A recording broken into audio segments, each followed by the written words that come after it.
అందరికీ హృదయపూర్వకమైనటువంటి వందనాలు. అందరికీ ప్రైజ్ ద లార్డ్. అందరూ సంతోషంగా ఉన్నారా అండి? అందరూ బాగున్నారా? Right, very good.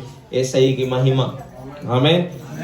ఈ ఉదయకాల సమయంలో మనమందరం కూడా కలిసి ఇలాగున ప్రభువుని స్తుతించి ఆరాధించి గణపరచడానికి దేవుడు ఒక చక్కటి సమయాన్ని, అవకాశాన్ని మనకు అనుగ్రహించాడు. మనము ధన్యులము. నీవు ధన్యుడవు. యేసుని ఆరాధిస్తున్నావంటే మనం ఎవరో చెప్పండి, ధన్యులం. వి వర్ బ్లెస్డ్. మనము ఆశీర్వదింపబడిన వాళ్ళం, దీవించబడిన వాళ్ళం. ఆమేన్. ఈ రోజున వాక్యాన్ని మనం ధ్యానం చేస్తున్నాం. చాలా జాగ్రత్తగా, చాలా శ్రద్ధగా మీరు వినాలని నేను ప్రభు పేరట మీకు తెలియజేస్తున్నాను. మనము ఈ భూమి పైన బ్రతుకుతున్నటువంటి దినాల్లో మనకున్నటువంటి జ్ఞానాన్ని బట్టో, మనకున్నటువంటి చదువుని బట్టో, చేస్తున్న ఉద్యోగాన్ని బట్టో, ధరించిన వస్త్రాలను బట్టో, కలిగి ఉన్న డబ్బును బట్టో, అధికారాన్ని బట్టో ప్రజలు మనల్ని ఘనపరుస్తారు. కొన్నిసార్లు ఘనహీనులుగా కూడా చూస్తారు. అయితే లోకము శాశ్వతం కాదు అన్న విషయం మనందరికీ తెలుసు. లోకపు ఘనత మనకి అక్కరలేదు అన్న విషయాన్ని కూడా మనం గుర్తుపెట్టుకోవాలి. మనకు మెప్పు, ఘనత అన్నీ కూడా యేసు నందు మాత్రమే మనకి కలగాలి. అలాగే ఈ లోకములో బ్రతుకుతుంటున్నప్పుడు మనల్ని మనం ఎలా చూసుకుంటున్నాం, ప్రజలు మనల్ని ఎలా చూస్తున్నారు అన్న దాని మీద మన దృష్టి నిలపకుండా దేవుడు మనలను ఎలా చూస్తున్నాడు అనే దానిని మనం పట్టుకోగలిగితే మనము వ్యత్యాసంగా మార్చబడతాం. మనుషులను సంతోష పెట్టడానికి నువ్వు భక్తి చేయొద్దు. మనుషులను సంతోష పెట్టడానికి నువ్వు పని చేయొద్దు. మనుషులను ఆకర్షించుకోవటానికి నువ్వు వారి మధ్యలో ఏదో వినయ విధేయతలు కలిగిన వాడిలాగా నటించొద్దు. నీవు ఎల్లప్పుడూ కూడా దేవుని దృష్టి నీ పైన పడాలి. దేవుని మెప్పు నీకు కలగాలి. దేవుని దయను పొందుకోవాలి. దేవునిలో నేను ఎవరు, నేను ఏమై ఉన్నాను అనే సత్యాన్ని నువ్వు గ్రహించటానికి ఎల్లప్పుడూ ఆకాంక్షించాలి. ఈ రోజున మన ప్రసంగ అంశం ఏంటంటే, నీలో మరుగై ఉన్న దానిని నీవు చూడగలగాలి. అందరూ చెప్పండి, నాలో అని చెప్పుకోండి ఒకసారి. మరుగై ఉన్న దాన్ని ఎవరు చూడాలి? నేను చూడాలి.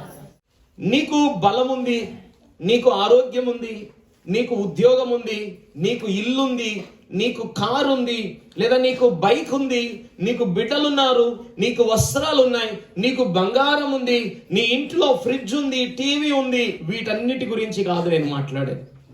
నీలో కనబడకుండా, నీకు తెలియకుండా మరుగైపోయి, తెలిసిన దానిని బయటకు తీయలేక వాటిని లోపలే సమాధి చేసేసిన వాటిని ఈ రోజున నువ్వు విశ్వాసంతో వాటిని బయటకు తీసుకుని వచ్చే అనుభవంలోనికి నువ్వు రావాలి.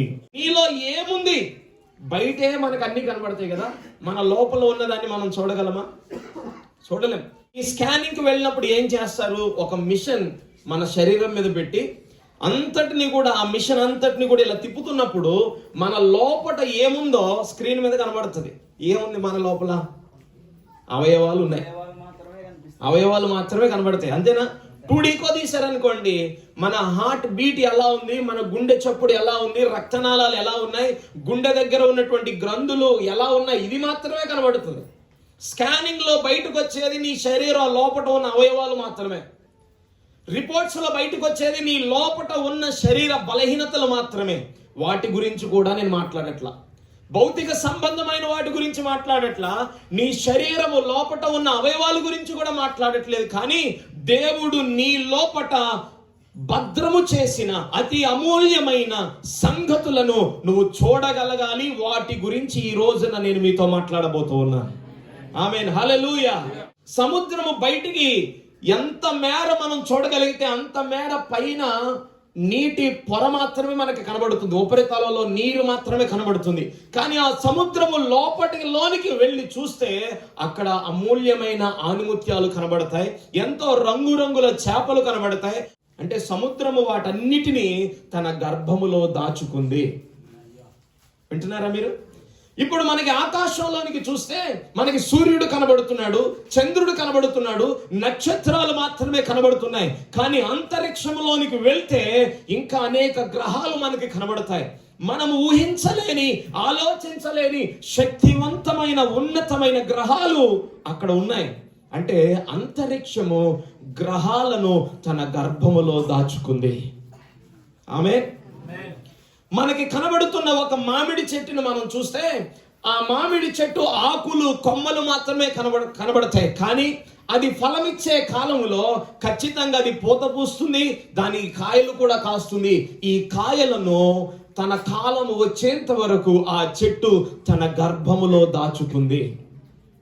తగిన సమయంలో ఏమవుతాయి? కాయలు బయటకు వస్తాయి. తగిన సమయంలో పువ్వులు వికసిస్తాయి. తగిన సమయంలో పంట పైరునిస్తుంది. అలాగే నీలో దేవుడు, నీ గర్భములో దేవుడు ఎంతో శక్తివంతమైన విషయాలను దాచిపెట్టాడు. వాటిని నీవు బయటకు తీసుకురాగలిగిన విశ్వాసమును మనం కలిగి ఉండాలి. హల్లెలూయా. బైబిల్ గ్రంథంలో న్యాయాధిపతుల గ్రంథం 6వ అధ్యాయంలో ఒక భక్తుడు మనకి కనబడతాడు. ఇశ్రాయేలీలు చేసినటువంటి పాపమును బట్టి దేవుడు వారిని, ఇశ్రాయేలీలను 7 సంవత్సరాలు శత్రువులైన మిద్యానీయుల చేతికి అప్పగిస్తాడు. మిద్యానీయులు వచ్చి ఇశ్రాయేలీలను దోచుకుని వెళ్ళేవారు. మిద్యానీయులు వచ్చి ఇశ్రాయేలీల యొక్క గొర్రెలను, ఎద్దులను, ఒంటెలను తీసుకుని వెళ్ళిపోయేవారు. జీవన సాధనమైన వాటన్నిటినీ వాళ్ళు ఎత్తుకుని వెళ్ళిపోయేవారు. ఇశ్రాయేలీల పరిస్థితి ఆ 7 ఏండ్లు ఎలా అయిపోయిందంటే వాళ్ళు చాలా హీనదశకు వెళ్ళిపోయారు. ఇశ్రాయేలీలు తమ యొక్క ప్రభావాన్ని కోల్పోయారు, తమ శక్తిని కోల్పోయారు, తమ సంపదను కోల్పోయారు, తమ బిడ్డలను కోల్పోయారు, తమ పంటలను కోల్పోయారు, తమ పశువులను కోల్పోయారు. వారు హీన దశలోనికి వెళ్ళిపోయారంట. ఇలా హీన దశలోనికి వెళ్ళిపోయి ఇశ్రాయేలీలందరూ మిద్యానీయులకు భయపడి కొండ గుహలలో దాక్కోవడం మొదలు పెట్టారు. అడవులలో, గుట్టలలో దాక్కోవడం మొదలు పెట్టారు. ఎందుకంటే మిద్యానీయులు కంటబడితే వీళ్ళని చంపేస్తారు, మిద్యానీయులు కంటబడితే వీళ్ళను దోచుకుంటారు, శత్రువుల చేతికి చిక్కితే వారు బాధింపబడతారు. కనుక శత్రువుకి భయపడి, మిద్యానీయులకు భయపడి ఇశ్రాయేలీలందరూ ఎక్కడికి వెళ్ళి దాక్కున్నారంట? గుహలలోకి వెళ్ళిపోయారంట, కొండలలోనికి వెళ్ళిపోయారంట, లోయల్లోనికి వెళ్ళిపోయేవారట, అడవులలోనికి వెళ్ళిపోయారట. బిక్కు బిక్కుమంటూ బ్రతుకు జీవుడా, అయ్యో ఈ మిద్యానీయుల చేతిలో నుండి మమ్మల్ని ఎవరు విమోచిస్తారు, ఎవరు కాపాడుతారు అనేటువంటి నిరాశ, నిస్పృహతో వాళ్ళు భయపడుతూ బ్రతుకుతా ఉన్నారు. ఆ భయము, ఆ హీన దశ ఇశ్రాయేలీలను ఏం చేసిందంటే దేవుని వైపు చూచేలా చేసింది. వాళ్ళు ప్రార్థన చేయడం మొదలు పెట్టారు. అప్పుడు అన్ని బాగున్నప్పుడు వారు ప్రార్థన చేయలా, డబ్బులు ఉన్నప్పుడు ప్రార్థన చేయలా, పశువులు వారి దొడ్డిలో ఉన్నప్పుడు ప్రార్థన చేయలా, వారి పంట వారి ఇంటికి వచ్చినప్పుడు వారు ప్రార్థన చేయలా, వారి బిడ్డలు వారి కళ్ళ ఎదుట ఉన్నప్పుడు వారు ప్రార్థన చేయలా. మిద్యానీయులు ఎప్పుడైతే ఇశ్రాయేలీలను దోచుకున్నారో అప్పుడు ఇశ్రాయేలుకి ఏం గుర్తొచ్చిందండి? దేవుడు గుర్తొచ్చినాడు, ప్రార్థన గుర్తొచ్చింది. ప్రార్థన చేస్తున్నారంట, ప్రార్థన చేస్తున్నారు. వారు ప్రార్థన చేస్తూ ఉండగా అదే ఇశ్రాయేలీలలో మనష్షే గోత్రానికి చెందినటువంటి యోవాషు అనేటువంటి వ్యక్తి ఉన్నాడు. ఏం పేరు ఆయన పేరు? యోవాషు. ఈ యోవాషు కుమారుడి పేరు గిద్యోను. గిద్యోను అనే మాటకి అర్థం ఏంటో తెలుసా? తెగ నరికేవాడు అని అర్థం. గిద్యోను అనే మాటకి అర్థం ఏంటంటే వారియర్, అంటే బలాఢ్యుడు, పరాక్రమము కలిగినటువంటి వాడు అని అర్థం. అయితే ఈ యోవాషుకి ఉన్నటువంటి పొలములో ఈ యోవాషు కుమారుడైనటువంటి గిద్యోను కూడా ఏం చేస్తున్నాడంటే వెళ్ళిపోయి గానుగ ఉంది, ఈ గానుగ చాటున బిక్కుబిక్కుమంటూ దాక్కుని గోధుమలను దొల్లగొడుతున్నాడు. గిద్యోను ఏం చేస్తున్నాడండి? గోధుమలను దొల్లగొడుతున్నాడు. ఆయన పేరేం పేరు? బలాఢ్యుడు, తెగ నరికేవాడు, పరాక్రమము కలిగిన వాడు. పేరులో ఉన్నంత బలం మనిషిలో లేదు, పేరులో ఉన్నంత తెగింపు మనిషిలో లేదు. గిద్యోను పిరికివాడిగా మారిపోయాడు, కానీ అతడి పేరేమో గాంభీర్యాన్ని చూపిస్తుంది. గిద్యోను భయస్థుడిగా మారిపోయాడు, కానీ అతడి పేరేమో ఇతడు బలవంతుడు అని చెబుతుంది. ఒకవైపు ఇశ్రాయేలీలేమో దేవునికి ప్రార్థన చేస్తున్నారు, మరొక వైపు ఏమో గిద్యోను గానుగ చాటున గోధుమలను దుల్లగొట్టుచున్నాడు. ఇప్పుడు ఇశ్రాయేలీయులు చేసిన ప్రార్థన విన్న దేవుడు వెంటనే రాత్రికి రాత్రి మిద్యానీయులను హతము చేయలేదు. వినండి, దేవుడు ఏం చేయలేదు? మిద్యానీయులను హతం చేయలా. ఇశ్రాయేలీయులను వెంటనే దేవుడు వచ్చేసి వారి పక్షాన యుద్ధము చేసి మిద్యానీయుల చేతిలో నుండి ఇశ్రాయేలీయులకు విడుదలను ఇవ్వలేదు. దేవుడు ఏ పనిలో ఉన్నాడో తెలుసా? వాళ్ళలో ఉన్న ఒకడినే మిద్యానీయులను ఓడించటానికి సిద్ధపరిచే పనిలో దేవుడు ఉన్నాడు. మీకు అర్థమైందా? ఇశ్రాయేలీయులు ఏం చేస్తున్నారు? ప్రార్థన చేస్తున్నారు. ఇప్పుడు ప్రార్థన చేసినప్పుడు దేవుడు ఏం చేయాలి కదా, మిద్యానీయులను ఓడించాలి, వీరికి విడుదల ఇవ్వాలి, వీళ్ళు పోగొట్టుకున్నవన్నీ మరలా ఇశ్రాయేలీయులకి దేవుడు ఇచ్చేసేయాలి. అదే ఇశ్రాయేలీయులలో నుండి మిద్యానీయులను తరమటానికి, మిద్యానీయులను హతము చేయటానికి ఒక నాయకుడను, ఒక వీరుడను, ఒక బలాఢ్యుడను దేవుడు సిద్ధపరిచే పనిలో నిమగ్నమై ఉన్నాడు. వావ్, హల్లెలూయా. గమనించండి, ప్రజలంతా కూడా కన్నీరు కార్చి ప్రార్థన చేస్తున్నప్పటికీ, తమ హీన దశను బట్టి ఇశ్రాయేలీయులు దేవునికి మొర్రపెట్టుచున్నప్పటికీ వెంటనే దేవుడు అద్భుతం చేయలేదు. ఆ రాత్రికి రాత్రే దేవుడు మిద్యానీయులకు విజయాన్ని ఇవ్వలేదు. ఆ రాత్రికి రాత్రే దేవుడు వారి పక్షమున యుద్ధము చేసి విజయాన్ని ఇవ్వలేదు. కానీ జయమును తెచ్చే, వారితో పోరాడే ఒక నాయకుడను దేవుడు సిద్ధపరుస్తూ ఉన్నాడు. ఆమేన్, హల్లెలూయా. నీ ప్రార్థనకు కొన్నిసార్లు జవాబు రావడం లేదంటే దేవుడు ఇంకా నిన్ను సిద్ధపరుస్తున్నాడని నువ్వు గ్రహించాలి. ఆమేన్. నీ ప్రార్థనకు వెంటనే నువ్వు సమాధానాన్ని పొందుకోలేదంటే దేవుడు చేసే కార్యానికి నిన్ను ప్రిపేర్ చేస్తున్నాడని నువ్వు గ్రహించాలి. ఆమేన్. వింటున్నారా? సో దేవుడు గిద్యోనును తయారు చేసే పనిలో ఉన్నాడు. లోకమంతా ఎవరి వెనకాల పరిగెడుతుందండి? వీరుల వెనకాల పరిగెడుతుంది. జయము పొందిన వారి వెనకాల పరిగెడుతుంది. చదువు ఉన్న వాళ్ళ వెనకాల పరిగెడుతుంది. అధికారం ఉన్న వాళ్ళ వెనకాల పరిగెడుతుంది. కానీ దేవుడు ఎవరి పక్షాన నిలబడతాడో తెలుసా? ఓడిపోయిన వారి పక్షాన నిలబడతాడు. బలహీనుల పక్షాన నిలబడతాడు. ఇదిగో చేతకాని వారి పక్షాన నిలబడతాడు. ఎందుకంటే వీళ్ళని బలపరిచి, వీళ్ళను సమకూర్చి, వీళ్ళను సిద్ధపరిచి మేము గొప్ప వాళ్ళం అనుకుంటే వారి ఎదుట వీరిని నిలబెట్టి వారిని సిగ్గుపరిచే కార్యములు దేవుడు జరిగిస్తాడు. హల్లెలూయా. అంటే నువ్వు బలహీనుడిగా ఉండడం మంచిదే. ఎందుకంటే దేవుడు నిన్నేం చేస్తాడు? బలపరిచి ఘనులైన వారి ఎదుట నిన్ను ఘనపరుస్తాడు ఆయన. హల్లెలూయా. సో ఇప్పుడు దేవుడు నాయకుడను సిద్ధపరిచే పనిలో ఉన్నాడు. చూడండి, న్యాయాధిపతుల గ్రంథం 6వ అధ్యాయం 11వ వచనం నుండి మనం చదువుదాం. యెహోవా దూత వచ్చి అబీయజ్రీయుడైన యోవాషునకు కలిగిన వఫ్రాలోని కూర్చుండెను. యోవాషు కుమారుడైన గిద్యోను మిద్యానీయులకు మరుగైయుండునట్లు గానుగ చాటున గోధుమలను దొల్లగొట్టుచుండగా. గిద్యోను ఏమయ్యాడట? మిద్యానీయులకు మరుగై ఉన్నాడంట. అందరూ చెప్పండి, గిద్యోను ఎలా ఉన్నాడు? మిద్యానీయులకు అంటే కనబడకుండా ఉన్నాడు. ఇక్కడ దేవుడు చేసే కార్యము రెండు రకాలుగా ఉంది. ఒకటి ఏంటంటే మరుగైనటువంటి గిద్యోనుని బయటకు తీసుకొచ్చే పని దేవుడు చేస్తున్నాడు. రెండవది గిద్యోను లోపట మరుగైన వాటిని బయటకు తెచ్చే పనిని కూడా దేవుడు చేస్తున్నాడు. రెండు విషయాలు. ఒకటి, మరుగైన గిద్యోనుని దేవుడు ఏం చేయబోతున్నాడు? బయటికి తీసుకురాబోతున్నాడు. అది మొదటి కార్యం. రెండవ కార్యం ఏంటంటే గిద్యోనులో మరుగైపోయిన వాటిని దేవుడు బయటికి తీసుకురాబోతున్నాడు. అది ఎలాగో మనం చూద్దాం. సో గానుగ చాటున గోధుమలను దొల్లగొట్టుచున్నాడు.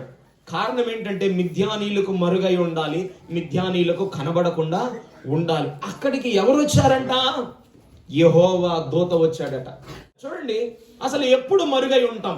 ఎప్పుడు దాచుకుంటాం? మనం బలహీన సమయంలో దాచుకుంటాం, ఇంకా భయం వేసినప్పుడు దాచుకుంటాం, ఇంకా ఇంకెప్పుడు దాచుకుంటాం తెలుసా? తప్పు చేసినప్పుడు ఏమొస్తుంది? మనకి భయం వస్తుంది. అమ్మో వీడు నన్ను చూస్తాడేమో అని చెప్పి. ఒకవేళ వేరే వాళ్ళకి తెలిసింది అనుకోండి మనం తప్పు చేసిన విషయం, నేను ఇంటికి పోతే వాడితోటి ఎట్లారా నేను ఫేస్ చేయాలి, వాడి ముఖాన్ని నేను ఎట్లా చూడాలని చెప్పి ఒకవేళ వాడు ఇలా వస్తున్నాడని తెలిస్తే మనం ఇట్లా పోతా ఉంటాం. ఎందుకంటే ఏముంది లోపల? భయం. తప్పు చేస్తే భయపడాలి కదా, బలహీనంగా ఉంటే భయపడాలి, లేదా మనకంటే గొప్పవాడు మనకు ఎదురైనప్పుడు మనం భయపడాలి. సో ఇప్పుడు గిద్యోను భయం ఏంటంటే మిద్యానీయులు చేతికి జిగితే ఈయన చాప్టర్ క్లోజ్. అందుకే మరుగైపోయాడు. సో ఇప్పుడు మరుగైపోయినటువంటి గిద్యోనును దేవుడు బయటకు తీసుకొచ్చే పనిలో ఉన్నాడు. గమనించండి, చాలా సందర్భాల్లో మన విశ్వాస ఆత్మీయ జీవితంలో మనం మరుగైపోయి ఉంటాం. మరుగైపోవడం అంటే కొన్నిసార్లు దాచబడడం మంచిది, కొన్నిసార్లు ఆత్మీయంగా మరుగై ఉండడం మంచిది. ఎందుకంటే దేవుడు ఎంత మరుగై ఉంటే అంత గొప్పగా దేవుడు మనల్ని ఘనపరుస్తాడు కాబట్టి. కానీ ఇక్కడ గిద్యోను మరుగై ఉన్నది ఆత్మీయతలో కాదు. ఈయన గిద్యోను మరుగై ఉన్నది భయంతో. గిద్యోను మరుగై ఉన్నది దేవుని కార్యాన్ని ప్రక్కకు పెట్టేసి. గిద్యోను మరుగై ఉన్నది దేవునికి దూరంగా వెళ్ళిపోయి. గిద్యోను మరుగై ఉన్నది ఇశ్రాయేలీయులు హీనదశలో ఉంటే ఇతడు మాత్రం తన స్వకార్యంలో నిమగ్నమై ఉన్నాడు. అక్కడికి దేవుడు వచ్చాడు. దేవుడు వచ్చి ఏం చెప్తున్నాడో చూద్దాం. 12వ వచనం, యెహోవా దూత అతడికి కనబడి పరాక్రమము కలిగిన బలాఢ్యుడా, యెహోవా నీకు తోడై ఉన్నాడని అతనితో అనగా. ఒకసారి దేవునికి స్తోత్రం చెప్పండి. హల్లెలూయా. చూడండి, మరుగైపోయిన గిద్యోను, దాచబడిన గిద్యోను, భయపడుతున్నటువంటి గిద్యోను యొద్దకు దేవుని దూత వచ్చి గిద్యోను అని పిలవలా. ఏమని పిలుస్తున్నాడు?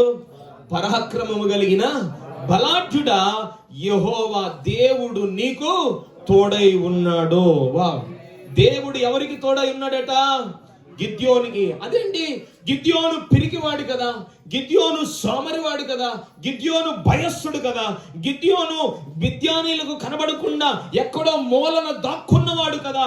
అలాంటి వాడను దేవుడు చూచి, అరే బాబు, నువ్వు బలాఢ్యుడవు, నువ్వు వీరుడవు, నువ్వు శూరుడవు అని అంటున్నాడు.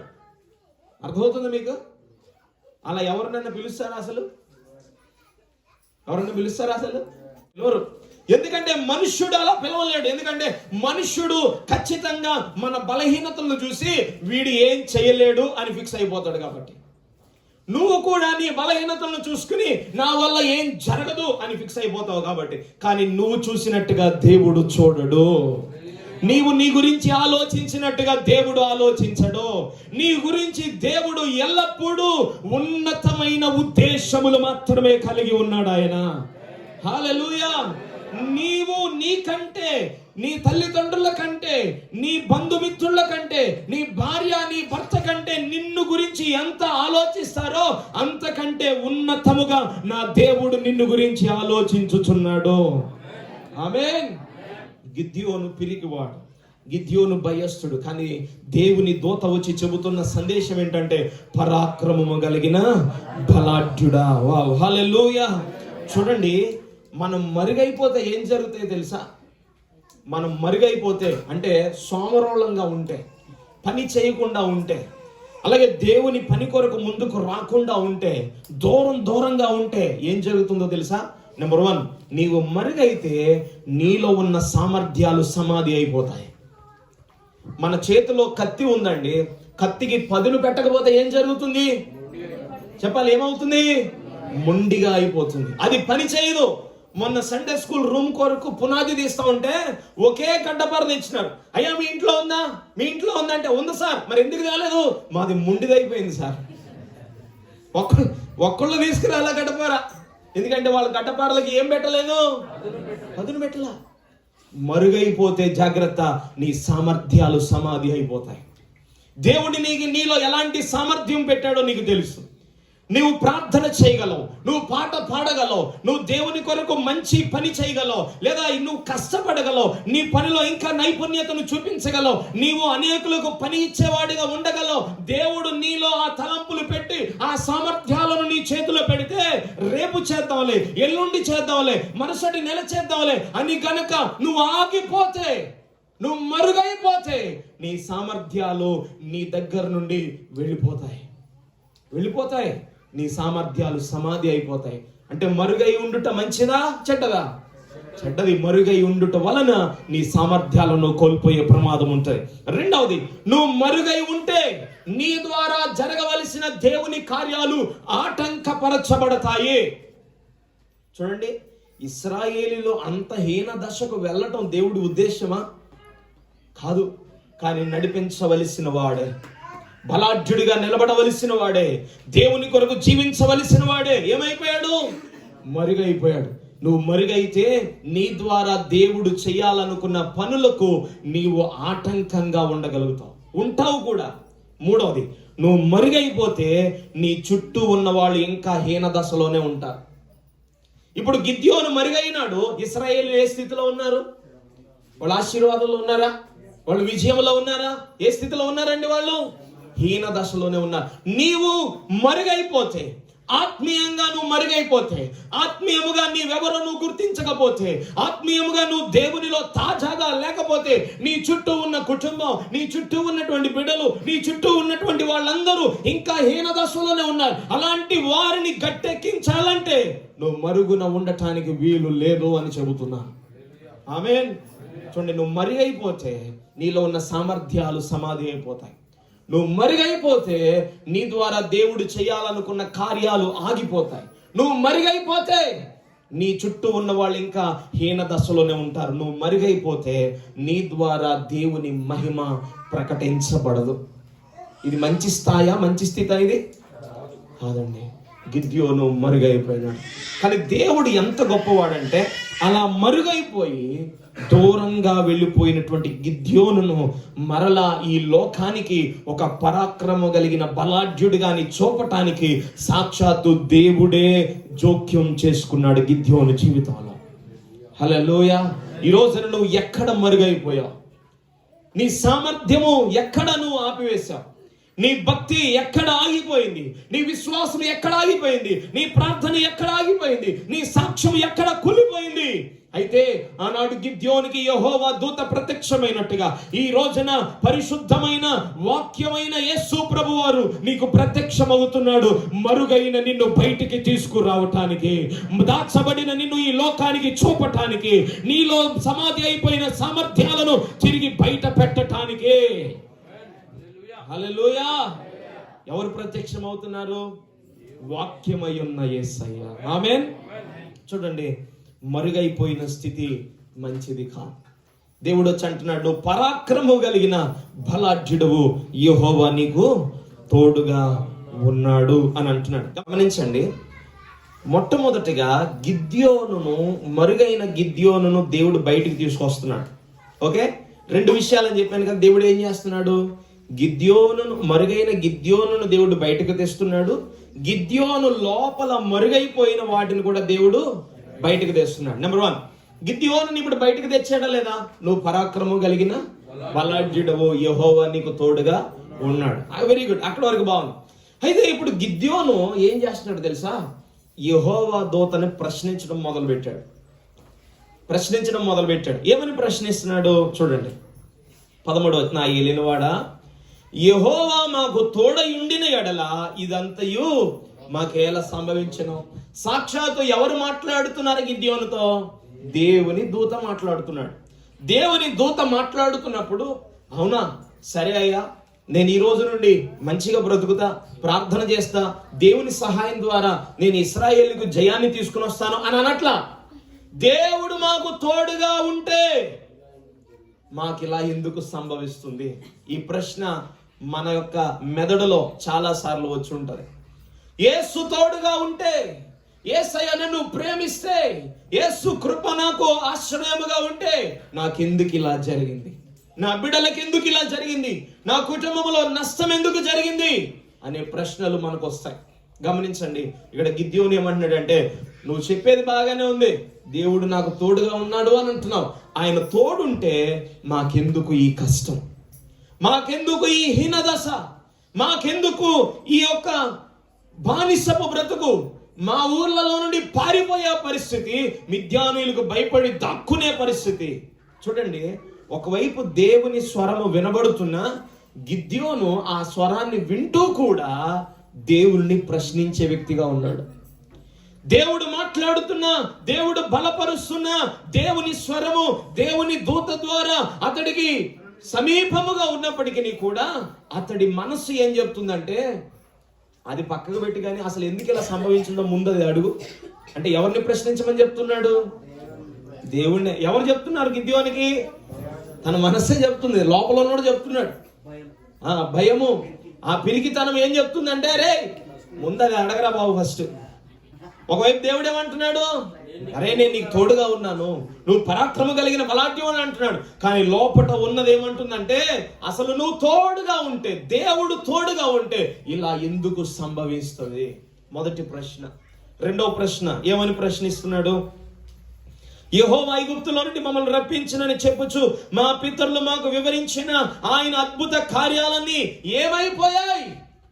ఐగుప్తు దేశంలో నుండి, ఇదిగో మా పితరులు మాకు చెప్పారు, ఐగుప్తు బానిసత్వపు సంఖ్యలో నుండి దేవుడు బయటకు తీసుకొచ్చాడు, 40 ఏళ్ళు అరణ్యములో నడిపించాడు, ఎర్ర సముద్రాన్ని పాయలు చేశాడు, ఎరికో గోడలను కూల్చాడు, ఎదురొచ్చిన శత్రువులను జయింపజేశాడు, ఎన్నో గొప్ప కార్యాలు చేశాడు అని మా పితరులు మాకు చెప్పారు కదా. ఆయన తోడుంటే ఆ అద్భుత కార్యాలన్నీ ఏమైపోయాయి? ఇది గిద్యోను అడుగుతున్న రెండవ ప్రశ్న. మూడవ ప్రశ్న, యెహోవా మమ్మను విడిచిపెట్టి మిద్యానీయులకు చేతికి మమ్మలను అప్పగించాడు. మమ్మల్ని విడిచిపెట్టేశాడు కదా దేవుడు, ఎందుకు విడిచిపెట్టాడు అన్నట్టుగా గిద్యోను ఎవరిని ప్రశ్నిస్తున్నాడండి? దేవుని దూతను ప్రశ్నిస్తున్నాడు. ప్రశ్న ఎప్పుడు ఉత్పన్నమవుతుందో తెలుసా? లోపట విశ్వాసం లేనప్పుడు. ప్రశ్న ఎప్పుడు ఉత్పన్నమవుతుందో తెలుసా? దేవుని మీద ఆనుకోనప్పుడు. ప్రశ్న ఎప్పుడు ఉత్పన్నమవుతుందో తెలుసా? ఆయన ఎంత గొప్ప దేవుడో నువ్వు అర్థం చేసుకోనప్పుడు.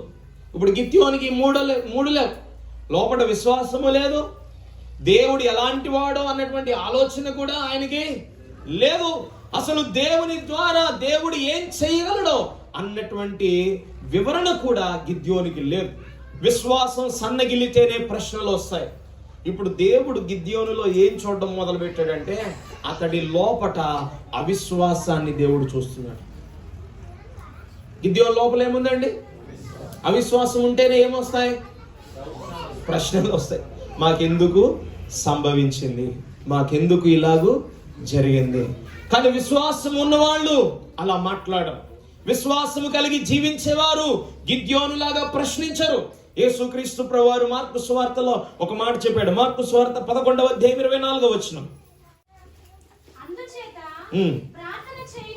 ప్రార్థన చేయనప్పుడు మీరు అడుగుచున్న వాటినెల్లను పొంది ఉన్నామని నమ్మండి. ఇశ్రాయేలు ఏం చేస్తున్నారు? అక్కడ ప్రార్థన చేస్తున్నారా? గిద్యోను కూడా వాళ్ళతో కలిసి ప్రార్థన చేసి ఉంటాడు.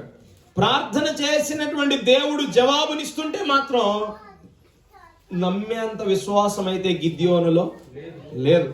కానీ యేసయ్య ఏం చెప్తున్నాడు? మీరు ప్రార్థన చేయనప్పుడేలా, ఎప్పుడు మీరు ప్రార్థించిన వాటినన్నిటినీ పొందుకొని ఉన్నామని నమ్మండి, అప్పుడు అవన్నీ మీకు జరుగును.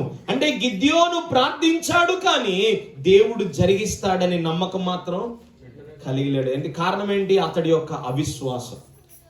దేవుడు ఇప్పుడు తన అంతరంగాన్ని పరిశీలించడం మొదలు పెట్టాడు. మరుగైపోయినటువంటి గిద్యోనును బయటకు తెచ్చిన తరువాత గిద్యోను లోపల మరుగైపోయిన విశ్వాసాన్ని దేవుడు ఇప్పుడు బయటకు తీసుకురావడానికి పని చేస్తున్నట్టుగా మనకి కనబడుతుంది. 3 ప్రశ్నలు దేవుని దూతను గిద్యోను సంధించాడు. మాకెందుకు ఇలా సంభవించింది? యెహోవా అద్భుత కార్యాలు ఏమైపోయాయి? ఇదిగో ఎందుకు మిద్యానీయుల చేతికి దేవుడు మమ్మల్ని అప్పగించేశాడు, మమ్మల్ని ఎందుకు విడిచిపెట్టాడు అని ప్రశ్నిస్తున్నాడు. ప్రశ్నించిన వెంటనే దేవుడిచ్చే సమాధానం, లేదా దేవుని దూత ఇచ్చిన సమాధానం ఏంటో చూడండి. 14వ వచనం. అంతటా యెహోవా అతని తట్టు తిరిగి బలము తెచ్చుకొని వెళ్ళి మిద్యానీయుల చేతిలో నుండి ఇశ్రాయేలీయులను రక్షింపము, నిన్ను పంపిన వాడను నేనే అని చెప్పగా. వావ్! ప్రభుకి మహిమ కలుగును గాక, ప్రభుకి మహిమ కలుగును గాక. మరలా దేవుని స్వరం గిద్యోనికి వినబడుతుంది.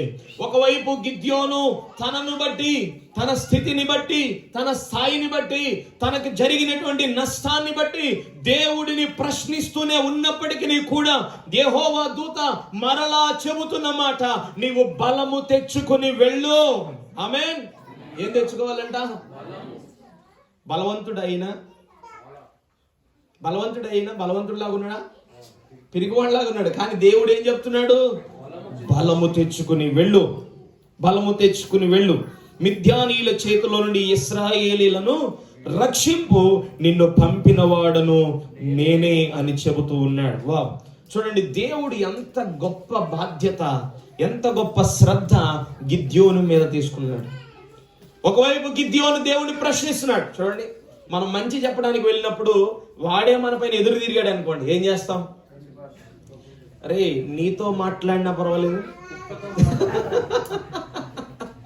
వీడికి ఎంత చెప్పినా ఇంతేరా, వీడి చెవిటోడి చెవులో శంఖ ఊదినట్టే అని అనుకుంటాం కదా. ఎందుకంటే వాడికి ఎంత బుద్ధి చెప్పినా వినట్లేదు, వాడు ఎంత చెప్పినా వాడు మారట్లా. కానీ దేవుడు అలా అనుకునేవాడు కాదు. వన్స్ అగైన్, మరొకసారి దేవుడు గిద్యోనుతో మాట్లాడుతున్నాడు. నీ దేవుడు నువ్వు బలాన్ని తెచ్చుకునే వరకు నిన్ను విడిచిపెట్టడు. ఆమేన్.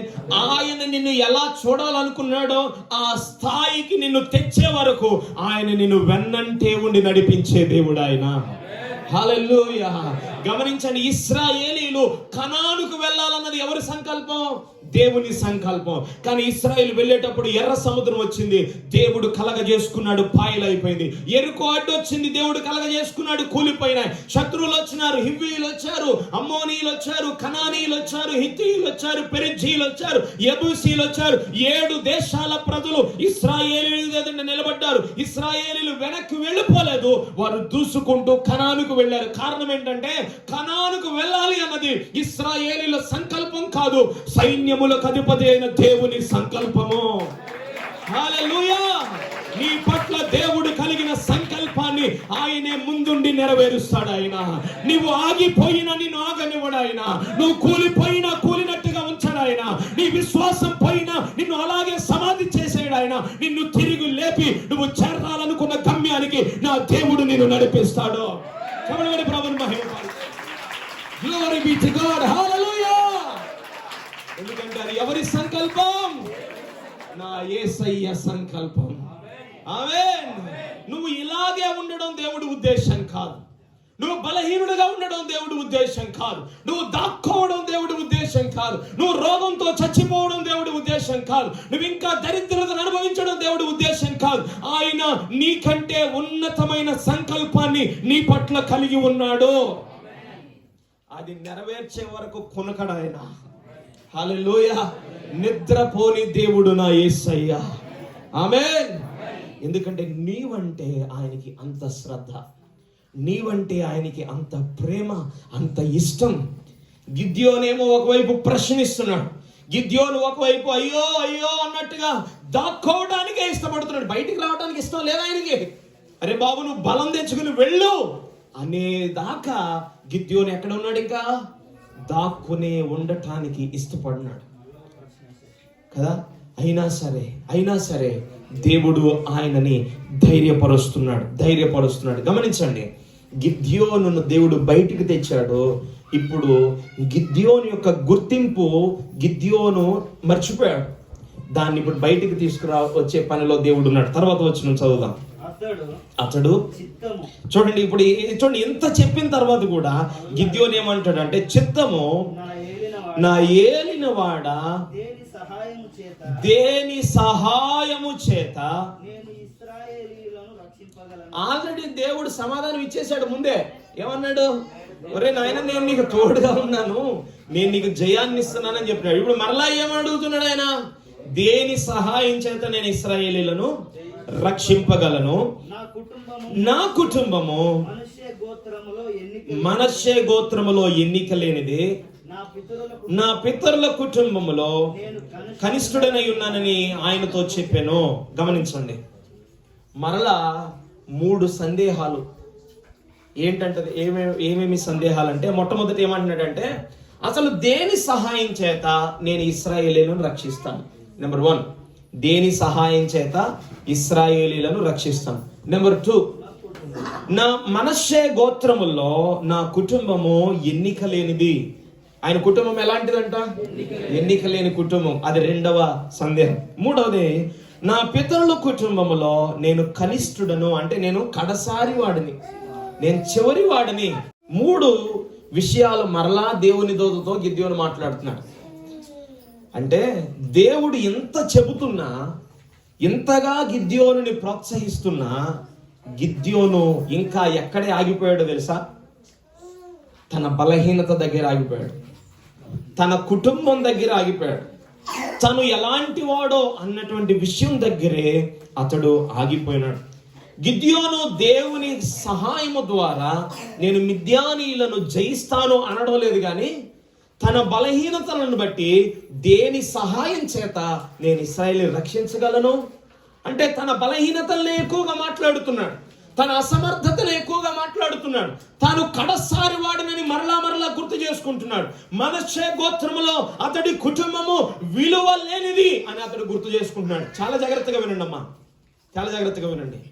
గిద్యోనుని దేవుడు బయటకు తీసుకొని వస్తున్నాడు, కానీ గిద్యోను యొక్క స్థితి అతన్ని అక్కడే ఆపివేస్తుంది. గిద్యోను యొక్క ఆలోచనలు అక్కడే మరుగున పడిపోయేటట్టుగా అతన్ని మార్చేస్తుంది. దీనికి గల కారణం ఏంటంటే, గిద్యోను పితరులు ఏనాడు కూడా అరే మన గోత్రం ఎన్నిక లేనిదైనా మనం ఎన్నదగిన వాళ్ళరా, దేవుడు మనకి తోడుగా ఉన్నాడు, మనకి సహాయం చేస్తాడని ఎవ్వడూ కూడా గిద్యోనికి చెప్పలేదు. అందుకే గిద్యోను మనసంతా ఏం నింపబడిందంటే నేను ఎన్నిక లేని వాడనే. కొన్నిసార్లు ఇది మన మనస్సులో ఉంటుంది. ఎవరో పెద్ద కులస్తుడు వచ్చాడనో, వీడొచ్చాడనో, వాడొచ్చాడనో, అమ్మో నేను ఎన్నిక లేని వాడినేమో, నేను వెనకబడిపోయిన వాడినేమో, నేను పనికిరాని వాడినేమో. ఎందుకంటే నీ కులము నీకు అదే చెప్పింది, నీ తల్లిదండ్రులు నీకు అదే చెప్పారు, నీ చుట్టూ ఉన్న ప్రజలు కూడా నిన్ను అలాగే బ్రతికేటట్టు చేసేశారు. అందుకే నువ్వేమనుకుంటావు? నేను పిరికివాడిని, నేను చిన్నవాడిని, నా స్థాయి ఇంతే, నా స్థితి ఇంతే, ఇంతకంటే నేను వెళ్ళలేను. ఎందుకు వెళ్ళలేవు? నా పితరులు ఎవరు కూడా వెళ్ళలేదు, నా పితరులు ఎవరు కూడా ఇలాంటి కార్యాలు చేయలేదు.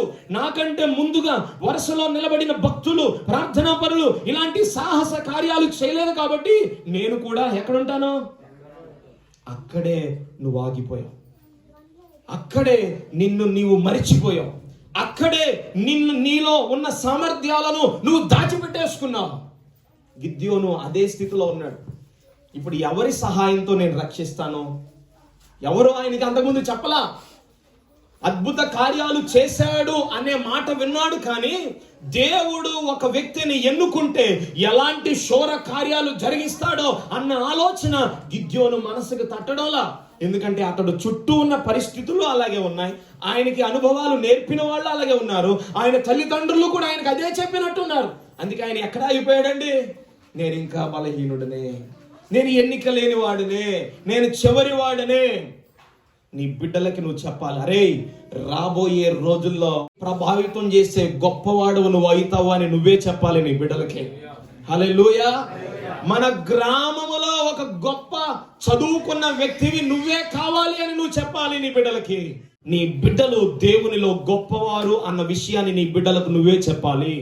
నీ బిడ్డలు దేవుని దృష్టిలో ఎంపిక చేయబడిన వారని నువ్వే చెప్పాలి. నీ బిడ్డల ద్వారా దేవుడు రాబోయే తరానికి ఒక గొప్ప ప్రభావవంతమైన సాక్షులుగా నిలపబోతున్నాడని నీ బిడ్డలకు నువ్వే చెప్పాలి. హల్లెలూయా. నీ కులము గ్యారంటీ కాదు, నీ స్థాయి గ్యారంటీ కాదు, నీ డబ్బు గ్యారంటీ కాదు, నీ ఎడ్యుకేషన్ గ్యారంటీ కాదు. దేవుడు నీ కొరకు ఏం చెప్పాడో అది శాశ్వత కాలము ఉండేదై ఉన్నది. గిద్యోనికి ఇలా చెప్పినోడు ఎవడు లేడు. అందుకే ఏమన్నాడు? నేను ఎన్నిక లేని వాడిని, నేను చివరి వాడిని, నేను కడసారి వాడిని, నేనేం చేయలేను, నా వల్ల ఏమీ జరగదు. నీ బిడ్డలకు ఈ రోజు నుండి నువ్వు ఏం నూరిపోయాలో తెలుసా? దేవుని సహాయము ద్వారా నువ్వు గొప్పవాడవుతావు, దేవుని సహాయము ద్వారా నువ్వు విజయాన్ని చూస్తావు, దేవుని సహాయము ద్వారా నీవు ఈ గ్రామములోనే గొప్ప స్థాయిలోనికి నువ్వు వెళ్తావు అని నువ్వే చెప్పగలగాలి నీ బిడ్డలకి. హల్లెలూయా. లేదనుకోండి, వాళ్ళు పెద్దగా అయిన తర్వాత కూడా ఏమనుకుంటారో తెలుసా? మా నాయన ఈడ గీత గీసినాడు కదా, ఈ గీత దగ్గరే నేను ఆగిపోవాలి. జోసెఫ్, నీ వయసు ఎంత? 12. నీ షర్ట్ సైజ్ ఎంత? 32. రైట్. ఇప్పుడు జోసెఫ్ ఉన్నాడు. జోసెఫ్కి వీళ్ళ నాన్న షర్ట్ వేసాను అనుకోండి, ఎలా ఉంటుంది? ఇంతవరకు వస్తుందా? భుజాలు ఇక్కడికి జారిపోతాయా? గిద్యోను ఈ షర్ట్ వేసుకోవడం మానేసి వాళ్ళ నాయన షర్ట్ వేసుకున్నాడు. అందుకే మా పితరుల్లో నేను కనిష్ఠుడిని. వాళ్ళు ఎవరు ఏం చేయలేకపోయినారు కాబట్టి నేను కూడా, నా వల్ల ఏం జరగదు. నా గోత్రం మనష్య గోత్రంలో మా కుటుంబమే పనికి మాలింది. మేము ఎన్నికలైన వాళ్ళం రా బాబు. ఎందుకంటే ఏ షర్ట్ వేసుకున్నాడు? వాళ్ళ నాయన షర్ట్ వేసుకున్నాడు. నా షర్ట్ తెద్దాం అనుకున్నా, యాక్చువల్లీ జోసెఫ్కి వేయించి చూపిద్దాం అనుకున్నా, మర్చిపోయిన. సో వీళ్ళ నాన్న షర్ట్ జోసెఫ్కి వేస్తే ఇది ఈయనకి సూటబుల్ కాదు.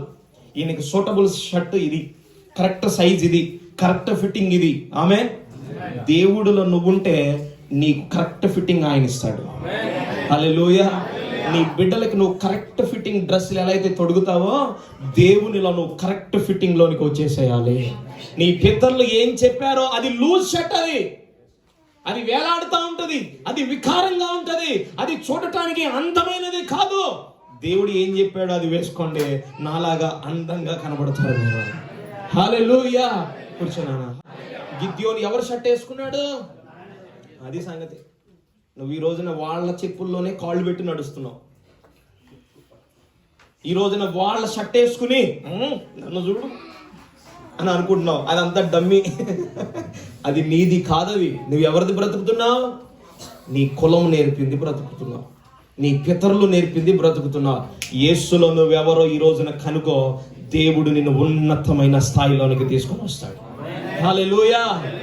దేవుడు ఏ సహాయమో, అప్పుడు దేవుడు ఏమన్నాడు చూడండి. ఎంతమందికి అర్థమవుతున్నాయి నా మాటలో? ఆమేన్. దేవునికి మహిమ కలుగును గాక. హల్లెలూయా. తర్వాత దేవుడు ఏమన్నాడు చూడండి. అందుకు యెహోవా, వావ్, అయిననేమి. అందరూ అనండి ఒకసారి, అయిననేమి అనండి ఒకసారి. నేను ఎలా రక్షిస్తాను? అయిననేమి. మనష్య గోత్రంలో నా కుటుంబం ఎన్నికలేనిది, అయిననేమి. నేను నా కుటుంబంలో కనిష్ఠుడను, అయిననేమి. నేను నీకు తోడుగా ఉన్నాను, మిథ్యానీయులను నీకు అప్పగిస్తాను. చమలుగడి దేవుని మహిమ పరచండి. హల్లెలూయా. దేవుడు తోడుగా ఉంటే ఎక్కలేని ఎత్తైన పర్వతాల వైపు నా దేవుడు నిన్ను నడిపిస్తాడు.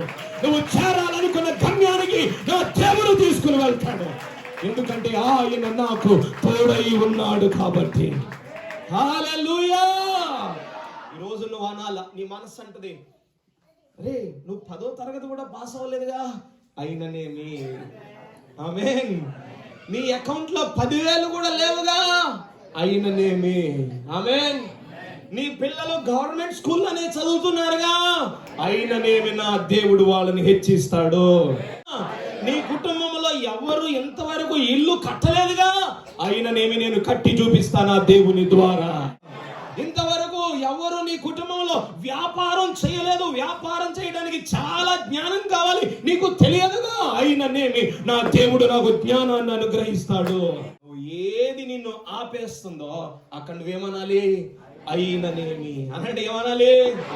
అయిననేమి. నా దేవుడు నాకు తోడై ఉన్నాడు, నా దేవుడు నాకు సహాయకుడై ఉన్నాడు. హల్లెలూయా. హల్లెలూయా. ఎంతకాలం అండి చరిత్రలో కలిసిపోదాం, చరిత్ర సృష్టిద్దాం, యేసు కొరకు నిలబడదాం. మనకంటూ చరిత్రలో కొన్ని పేజీలు ఉండాలా వద్దా? అన్ని బ్రతుకుతున్నాయి, మనం కూడా బ్రతుకుతున్నా.